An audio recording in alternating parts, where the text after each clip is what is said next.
Okay, it's going to be a recap of season 5 for Dark Side of the Ring. We had they just threw another 10 episodes out of nowhere. I was a little bit surprised that the Dark Side of the Ring another season just popped up out of nowhere. But we had 10 episodes. The main event was the Black Saturday episode, which you could have saw that coming from the Tales of the Territories that they were working on that. But we start off with Earthquake.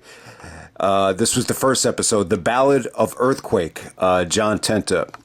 Actually, I found this to be the most depressing, and I'm going to try to keep this quick before I say something I don't want to say. But let me just say this about Earthquake. It was great, man. Like the early stages of him becoming a wrestler. You get to learn about his amateur career, his sumo wrestling career in Japan. He was a great worker in All Japan as well. Like, it was really, really interesting. I didn't even know a lot about that. And then I got to give him credit too. Like the Royal Rumble that I grew up on as a kid, the first one I rented, the first one I dubbed onto another VHS tape. It was, the Rumble where it comes down to him and Hogan. Obviously, he wrestles Hogan at SummerSlam, not the main event, but, you could argue that he headlined it, had a great career. Goes to WCW. They spend a lot of time on Tugboat or Typhoon. His first name is Freddie. They actually spend a lot of time on the Shockmaster stuff in WCW, where he actually comes through the curtain and he trips, and you could actually hear Booker T say, "Who is this motherfucker?" So that was, that will go down as, arguably the worst moment in the history of WCW. It should be interesting to see if they cover that in the new series coming up. It gets pretty depressing. They in WCW, he wasn't allowed to use the Earthquake name, and apparently he wasn't even allowed to use the name Avalanche. So it's really, really weird, these strict laws that Vince has with the trademark issues with some of the names. I found that to be very depressing as well. But yeah, after the WCW run kind of fell apart, he went into retail, then he became a truck driver. Now, this was very depressing for me. So you learn the reason he ended up dying was because of a tumor in his bladder, that he waited so long to get this thing checked out that it actually grew into a baseball, and he started pissing out blood. They found, blood clots in his urine. And ultimately, they weren't able to catch it in time. So you learn from the documentary that bladder cancer is one of the more curable, one of the more fixable forms of cancer, especially if you catch it soon enough. And it does make sense. I have a lot of older friends. I play with a mix of younger guys, older guys. But, one of the things you'll hear about, especially when, we're warming up, trying to kill time, a lot of what's dominated the discussions over the past couple of years, a lot of the older guys that I play with, they've had issues with, blood in their urine. This one guy that I play with, he's a fatter dude. Apparently he actually worked at a chemical plant. So it could be related to that. He had these little tumors that were growing in his bladder, and he had to get them taken out. He mentioned to me that when you notice that the urine looks a little bit more like a peach color, that's actually the red flag. And then one of the other guys I play with, he was talking about how his urine actually looked like red wine, and apparently it might have been a combination of a broken blood vessel and something else that might have attributed to the color. But he was able to get it taken care of. Then the other guys have told me that they've had a bladder infection, and they've seen chunks of blood. So it's a really, depressing subject matter, but at the same time, I think it's important. Nobody can control, everything that's going to happen. When you see something, do you overreact? Do you get it checked out? If you're lucky enough to get it checked out, get it checked out. But I just found this to be very, very sad. And, Earthquake's family actually married this sweet little, Filipino girl, had a daughter, had a son, and, the Dark Side of the Ring guys spent a lot of time, just looking at older pictures of Earthquake, and, they got some great sound bites out of him. Just seemed like a really sweet family. Yeah, but it's just a shame. It's a shame that, Earthquake goes from, main eventing with Hogan to, not having enough confidence or not having enough, money, to get himself checked out when he started noticing, what he was noticing when he saw what he saw in his urine. Okay, the next episode is about Buff Bagwell. This is called Buff and the Bagwells. Pretty interesting story here. The crash and burn kind of started, when Booker T and Buff Bagwell had that match on Raw, which was, basically a WCW, which was supposed to be the start of WCW. And the match went so bad that they pulled the plug on it. So that was during the invasion. But, Buff Bagwell got fired, and that kind of started the, downward spiral of Buff Bagwell's career. But, it was an interesting story. I mean, what you take away from this is you learn how the family was really, really rich. They owned like a lumber company. Buff Bagwell's mother was, a pretty good character, very, very strict, and they actually used her on TV. And, Bischoff, was very complimentary of Buff and the mother. I think he started off in WCW as a tag team called the American Males. Yeah, the American Males. That was kind of, I could see how that could get stuck in your head all day. That was a little bit cheesy, but what you just learned is that Buff had like a lot of different girlfriends, cheated on his, wives multiple times, but, they still, look back at him, very positively. And, they're still like, wanted to see him, succeed and be healthy, after everything was said and done. So, that's the bottom line is that he had a lot of, female support, a lot of girls screaming for him, a lot of women that were very, very attracted to him, and, became, somewhat of a marketable, look for WCW. I think he actually did his own movie. He had some really, really, bad luck in terms of injuries. I believe Rick Steiner actually, did a bulldog to him and he totally missed him. And then he ended up breaking his neck. So that kind of started, the addiction with pills and, some of the bad habits kind of started there. But, the invasion was bad, though. I mean, the match with Booker T, it seemed, Booker T was fine. He didn't get fired over it, but he just felt like he had a bad match, didn't think it was that big of a deal. Like, he had no idea he was going to be fired, but he just felt like they were just looking to get rid of him. I think he had a fight with Hurricane Helms or Shane Helms, like right before the match.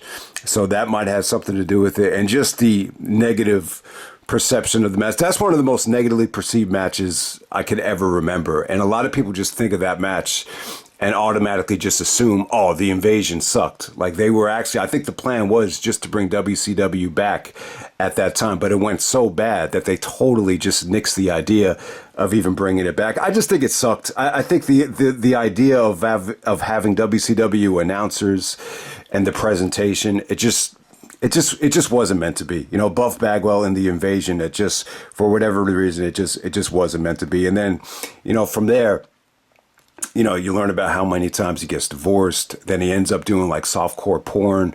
But he seems like a good guy, though. It seemed like he had his crash and burn. I think during the pandemic, I think he almost died. But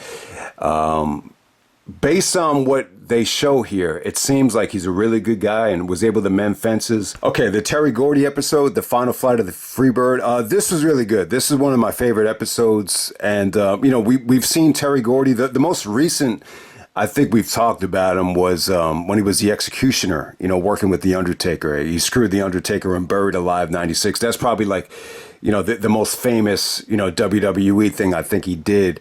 But yeah, the movie Iron Claw, I actually saw that movie about the Von Erichs. I wasn't crazy about it. I prefer like the Von Erich documentary over that. But yeah, man, they spent a lot of time on the Freebirds, him and,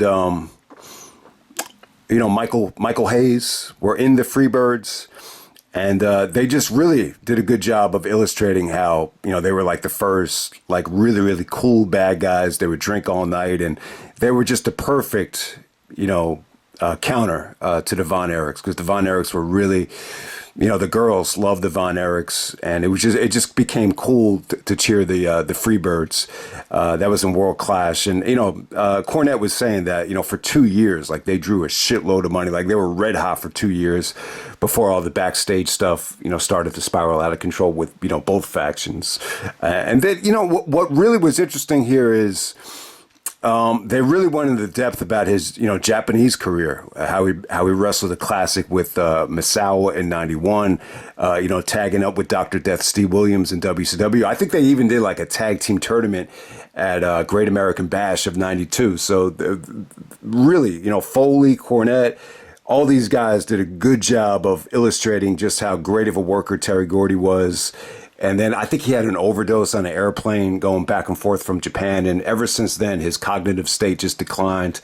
It's almost like he had an early stage of dementia. I think he actually died from congestive heart failure. But the bottom line is, like, he was having a tough time remembering stuff. They show footage of the RF video shoot from '98. It's even like, man, why did they even release that? Anytime they asked him something, it was just like, he couldn't even answer it. They had the RF video guy had to basically say the answer for him. So yeah, that's right. It was really, really tough to watch. But yeah, man, Terry Gordy, Foley even mentions about how, inspirational he was. I think he might have had like one last classic with Foley, a death match over in Japan where, Foley felt like he actually, recaptured that glory, but it just wasn't meant to be. I think he died at 40, which is just way too young. But, he was just one of these guys that just, lived life to the fullest, would overdose on just everything, alcohol, painkillers on the plane. He would just take whatever he could. It was just that lifestyle. Yeah. So it just kind of showcases that lifestyle of going back and forth from Japan, just kind of really taking his toll.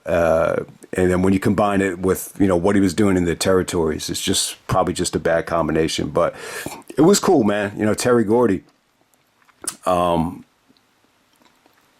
It really just made me appreciate just how good he was. So definitely check that out. Okay, next up we have Saving Face, the Brutus Beefcake story. Brutus the Barber Beefcake. Yeah, Bischoff was funny here. He's like, I'm here to talk about fucking Brutus the Barber Beefcake. It was also interesting how he mentioned that, that was the Hogan tax. Like, if you want to bring in Hogan, you got to pay this guy as well. So, but it was a lot of it was about Hogan, about how they, grew up as friends. And then, they were both, main eventing SummerSlam together. And then they both were at WrestleMania together. Then they both, I don't want to say went to they were both in WCW. After Brutus got in amazing shape. A lot to say about this. I thought it was good, man. I think they did a good job of explaining, just how good of a character Brutus was. I do think it was a good character for that time, the Barber character. But, they spent a lot of time with Greg the Hammer Valentine and talking about the tag team. I mean, they were a good tag team. I mean, they stole the show from WrestleMania too. So definitely give them credit. He explained how things were really, really going well.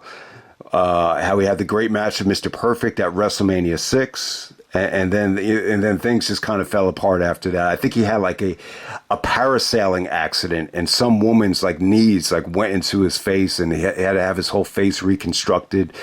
And that's why he had to wear the mask at WrestleMania 9. But yeah, then when he went to WCW, it seemed like they didn't really want to use him. They just had him around, and for whatever reason, he just got in great shape. He was able to change his name, change just the way he looked. And it's crazy because I was shocked that someone in the comment section actually told me that that's Brutus the Barber Beefcake when I did the Bash of the Beast '98 review. It's just amazing how he transformed himself there. So what was depressing about this was, I think he had gotten fired eventually, and he went to work as a toll collector, and then he got in trouble because I think he dropped a bag of cocaine, and they thought it was anthrax. And it's funny because anthrax was a big deal after 9/11. This was 2004, so I don't know why anthrax was even brought up. It was just cocaine.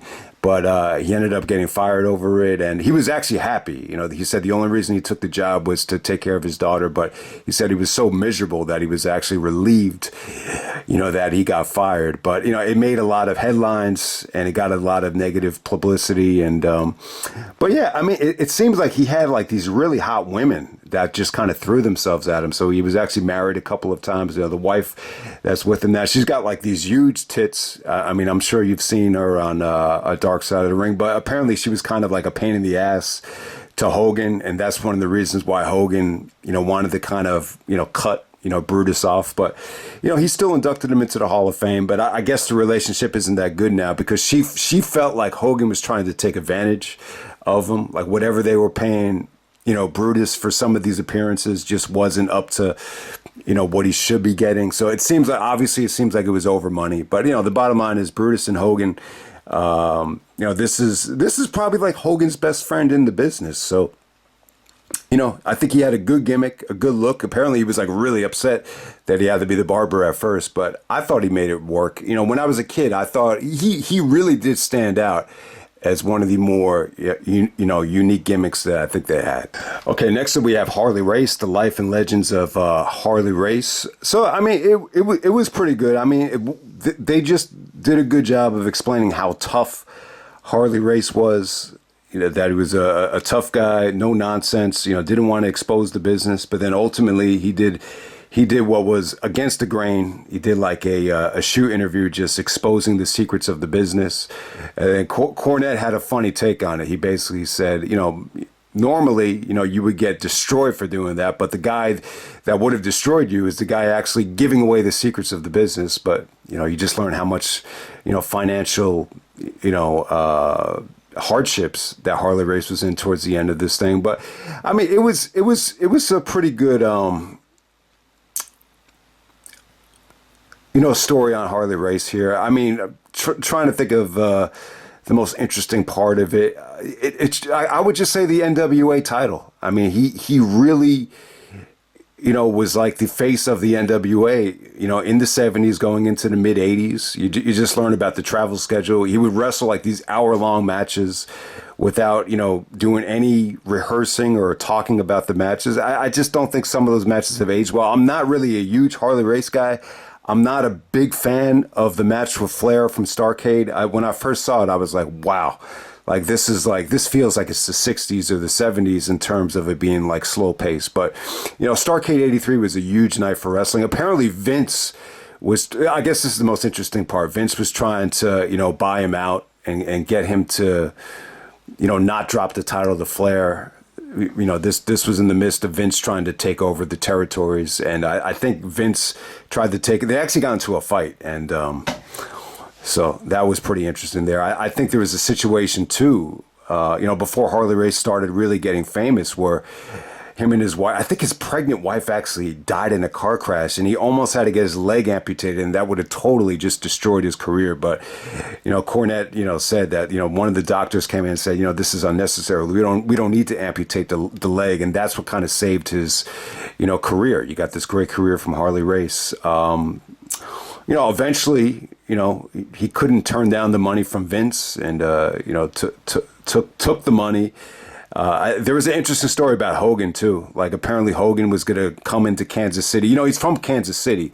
He was going to come in with the championship, promoted as the champion. And Harley, I think he threatened to set the ring on fire. And I think he threatened to bring a pistol to the arena, just in case Hogan showed up. I don't know. It seems like it's more of an urban myth than, something that actually happened.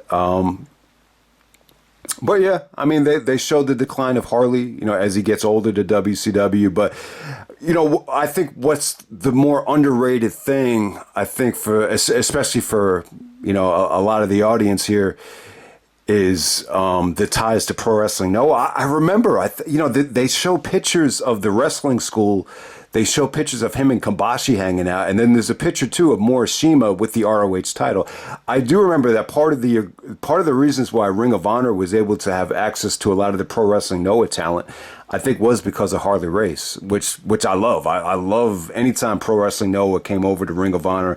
I love that. So if Harley Race had anything to do with it, it does. It does make sense, as I did hear about that after the Harley Race stuff kind of fell apart, they weren't able to bring in guys like Kenta Morishima, that frequently. So, but you learn about Harley Race, tough guy. Foley really gave him a lot of credit here for the first one to, do pile drivers through tables or to, get stuck on the ropes. And so they gave him a lot of credit. I just don't think, in terms of Harley Race, he's more of like a tough guy than an athlete for me. And, I think first wife obviously died. The wife his second wife, she just said he was a horror, like thinks he's a really, really good guy. He just wasn't meant to be a husband or wasn't meant, to be a family man. So you have that to deal with. I think she filed a restraining order against him. But overall, when you look back on it, she remembers Harley Race more in a positive light. So there we go with that. That's the Harley Race episode. Okay, next we have Chris Colt. Welcome to my nightmare, the Chris Colt story. So this is a guy I knew nothing about, and I swear to God, I'd be shocked if anybody out there knew a lot about Chris Colt. I mean, this goes back a long ways. This is like late 60s going into the 70s. This is one of the craziest guys ever. Really, they gave him a lot of credit, though. They gave him credit for just being very experimental in the ring with, the first guy to do an elbow drop, the first guy to really, push the envelope. And, but, we're talking about foreign territories here. I mean, have you ever heard about territories from Arizona all the way up to Washington State? I think that's the area we're dealing with here. But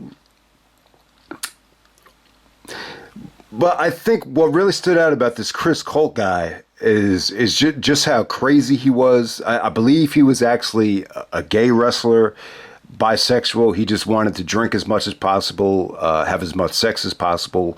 Really just one good mic skills too. Like very, very, very cutting edge in terms of mic skills, especially for that time. And it seemed to me, and they really focus a lot here on him actually, combining wrestling with porn. And I guess this was actually gay porn. They actually interview a professor who you almost get the feeling like he was gay, but at the same time, more of like a adult director. So they showed some of the footage here. It seemed to me like he was actually cutting promos and then actually having like gay sex in some of these adult videos. Apparently these are some of the only videos Jim Cornette knows nothing about. Is Jim Cornette kind of gave us a history lesson there, and eventually I think he ended up getting HIV. So yeah, but this is the Chris Colt story. Knew nothing about him, but it probably was the most interesting, out of any of these in terms of, if Jim Cornette even said it, the best wrestler that nobody even knows about, Chris Colt. Okay, next up we have Chris Adams, the gentleman and the demon. They call him the gentleman for a reason. But all right, so Chris Adams, they call him the demon because he was one of these guys that when he used to drink a lot, he would get very violent and become a demon. But in terms of gentleman Chris Adams, you heard a lot of stories from the Tales of the Territory documentaries. He was actually tag team partners with Tito Fernandez. So the first season of Dark Side of the Ring, they actually did the Tito Fernandez Dark Side of the Ring. I got to say, that's one of the more interesting Dark Side of the Rings, about the overdose. Especially when they film when they tell the story about the funeral, about the potential drug dealer giving the speech at the funeral. That was really friggin' interesting. But this is Chris Adams. So if you never heard of Chris Adams, I think most fans should know who he is. Back in the day, one of the first wrestling videos I ever bought was like a Steve Austin. I can't remember what it was called. It was called like The Missing Matches, or the early days of Steve Austin, where you see him on the cover with the blonde hair. So in that tape, they show footage of him tagging and I think either wrestling Chris Adams in USWA. I think maybe at the Sportatorium after the Von Erichs kind of faded. So people should know, like Austin and Chris Adams, I think they shared the same wife. I think they both married Jeannie. And they both had, children with her, if I'm not mistaken. I think that's correct. But yeah, they show when he went to WCW, he just wasn't the star that he was back in the territories. It seemed like back in the territory days when he was teaming with Tino Fernandez, like he was a huge star. He was driving, fancy cars. They had great apartments. They were dating all these types of women. The kids are pretty good looking kids. The daughter and the son. So they got great sound bites from them. It did seem like when he got older, he just didn't have a lot of money. And it got to the point where he had to live with a fan. And there was one night where the fan actually ends up killing him, claiming it was self-defense. So it's pretty crazy. I mean, they were just talking about like when he started drinking, when he started doing drugs, he just became like a totally different guy. But hey, man, that's the gentleman Chris Adams story. There is some sound bites from Austin. No footage of Austin, but I'm sure if you search for it, Austin probably has a lot to say about gentleman Chris Adams. One of the most important guys, for helping, Stone Cold Steve Austin, become a wrestler is the gentleman Chris Adams, no doubt about it. Okay, next up we have sensational Queen Sherri. I got to give Sherri a lot of credit. When I watched this documentary, it kind of gave me like nostalgia. Like the female voice that I think I heard the most as a kid was definitely Sherri. This brought back memories of the promo she did with Warrior at Royal Rumble, which is really, one of the first sexual promos I think WWE has ever done. And, just how, great she was as a manager. I just remember her more of a manager, managing all the top guys from DiBiase to Savage to Michaels. I mean, she was always there. She was a huge part of the, golden era. But, when Vince had the steroid scandal, he had to let her go. She's just one of these girls that couldn't stay clean. I mean, she was really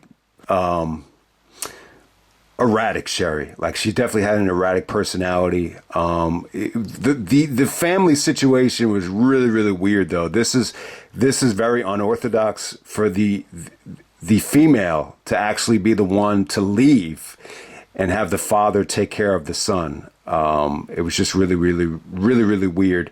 They interviewed the son throughout this documentary here, and the son, I don't know, man. He seems like one of the weirdest dudes I've ever seen. If you see the documentary, you know exactly what I'm talking about. I think he might have some form of cancer. The way he was talking, it's almost like he didn't have a tongue. And Sherri kind of left the son just to pursue a career in wrestling, and just didn't spend a lot of time with the son. So it was a really, really unique situation there. But obviously they talk about Sherri's crash and burn. Bischoff was a huge fan of Sherri, but ultimately over time he just noticed that she just wasn't performing up to standards. He didn't really care what she was under the influence of, whether it's prescription drugs or alcohol. It just got to the point where he just felt like she sucked on camera. This was, I guess, around the time when she was managing Booker T in the Harlem Heat. I mean, she was a part of that famous promo, though, where Booker T calls Hulk Hogan the N-word. So that might be the most famous part of the WCW days. But I mean, it's just a sad story. She was inducted into the Hall of Fame. I do remember the Hall of Fame speech, but I mean, this definitely paints Sherri in a positive light. I would definitely say she's one of the best women ever. And Cornette even gave her a lot of credit as well for just being a good wrestler. She actually did a lot of training. She was in matches with Rockin' Robin, but at that time, you could be the women's champion and you wouldn't make nearly, what a manager would make, by managing, DiBiase or Savage. So that's why she went the manager route. But they even tell stories here about how tough she was. I think she almost like broke Rockin' Robin's, jaw like during one of the matches. So she could be a little bit irrational, a little bit erratic. I could compare her to certain girls that I don't want to even say, but this is the sensational Queen Sherri. Definitely to me, like one of the most important women, maybe the most important woman of the golden era of the World Wrestling Federation, no doubt about it. Okay, the Sandman. We have entered the Sandman legacy of a hardcore icon. I think Sandman's getting the main event treatment here. He's probably going to generate the most interest, especially for some of the younger fans, because I think a lot of these guys are a little bit too dated or a little bit too ancient for most people. But yeah, I mean, Sandman's legacy was awesome, man. I mean, this was pretty cool. They talked about how Sandman was pretty much just like a local Philly guy. And, I think he started out as like a gigolo. Heyman must have met him at one of the clubs. But when they first started, they tried to do some weird stuff with him that just didn't go over well. I'm trying to think. They gave him a weapon at first, and it just wasn't. What was the device that they gave him at first? But eventually it kind of morphed into a stick. And then he knew about the story that Heyman was going for with the Singapore cane incident. So he said, you're just going to carry a stick, and the rest is history. It wasn't that depressing. I mean, it's a good showcase of Sandman and ECW. RVD gave some great sound bites. Sabu did. They were very complimentary of him. I think Sabu said he's the only guy that he was going to wrestle knowing that he's drunk. He said he wouldn't wrestle the Sandman if he wasn't drunk. So it was pretty funny. Yeah, I mean, Dark Side of the Ring in terms of the negativity here, it's just a lot of injuries. I mean, Sandman, he would make himself bleed before the matches. He would use the cane. He would drink before the matches, and he suffered a shitload of injuries. So that's why it's called Dark Side of the Ring. In terms of Sandman's injuries, I mean, he broke more bones maybe than anybody. They said 26 broken bones, so that was interesting. They spent a lot of time on the Raven and Sandman stuff. They show Kurt Angle here. They show about how Kurt left the arena and said, pay me my check, and if you don't, you're going to be hearing from my lawyer if I appear on television. With the crucifixion angle. But yeah, you know what the underrated part of the Sandman thing is Sandman's son. They show him now. He looks totally different now. He actually looks a little bit on the fat side now, but he really did look like Macaulay Culkin. And that's the interesting thing is Heyman tried to sell Sandman on the fact that they were going to bring in Macaulay Culkin, and then Sandman's like, fuck that. I got Macaulay Culkin sitting at home, and he was just perfect. Just the way he looked into the camera.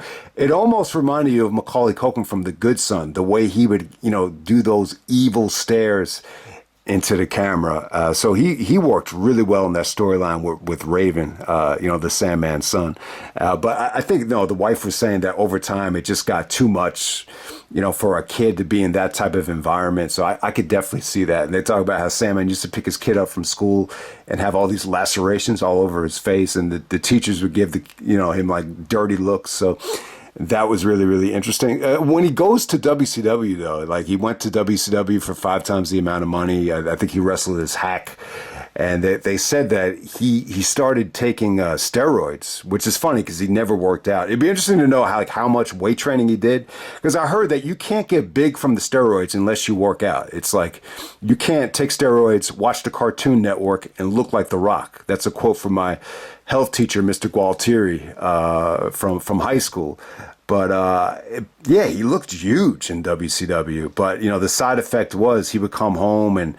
This was like really serious gas from Germany. Bill Alfonso looked good in the documentary. He looked like he's like pretty sane. He looks healthy, but he was just saying that it started like some really, really bad confrontations and fights with his wife, and eventually he had to get off the gas. But and then they do show some of the clips when he was in the WWE version of ECW, just losing the guys that he shouldn't have lost to. They actually show Vince yelling at him for drinking on the job. So it was pretty funny. It was definitely good. I think it painted him more in a positive light than anything, and he's still alive too. So it was pretty cool. I think they listened to some of the criticism where you don't want to have that depressing of an episode every single time with the guy dying and overdosing.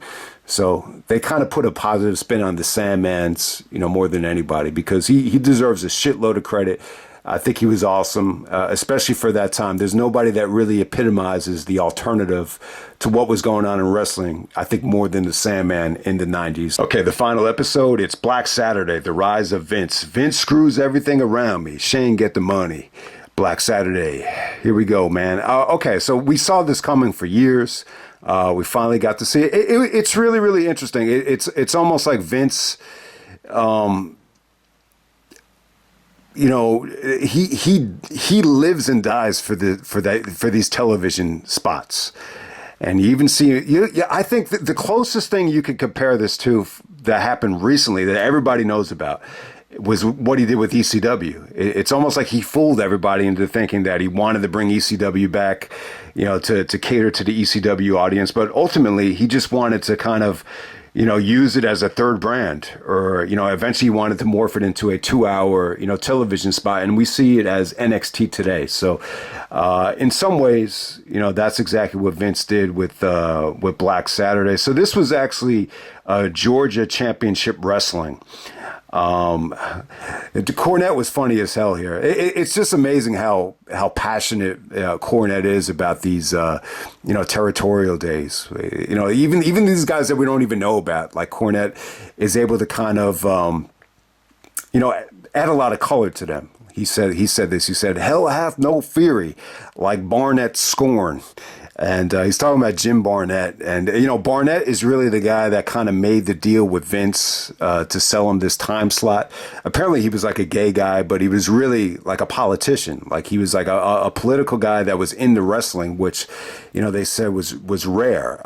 So the story about this is about Ole Anderson. You know, Ole Anderson was, you know, I guess the guy that would be in charge of Georgia Championship Wrestling. Like he had Gordon Soley. He was involved with the talent.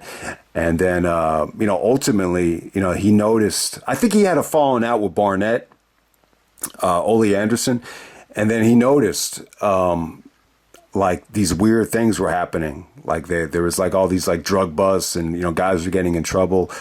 And then, ultimately, you know, Vince was able to, you know, take the time slot, on TBS.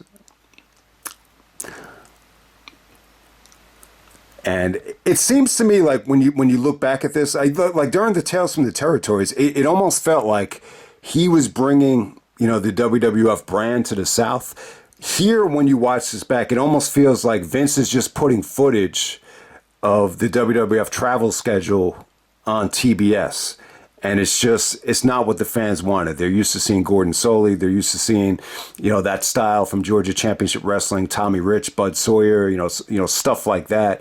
And, you know, the fans just really weren't having it. And apparently it was a bust. You know, I think Meltzer even said, like, this is the only time, you know, that Vince failed. So what he did was he sold the time slot, I believe, to Ted Turner for like $1 million.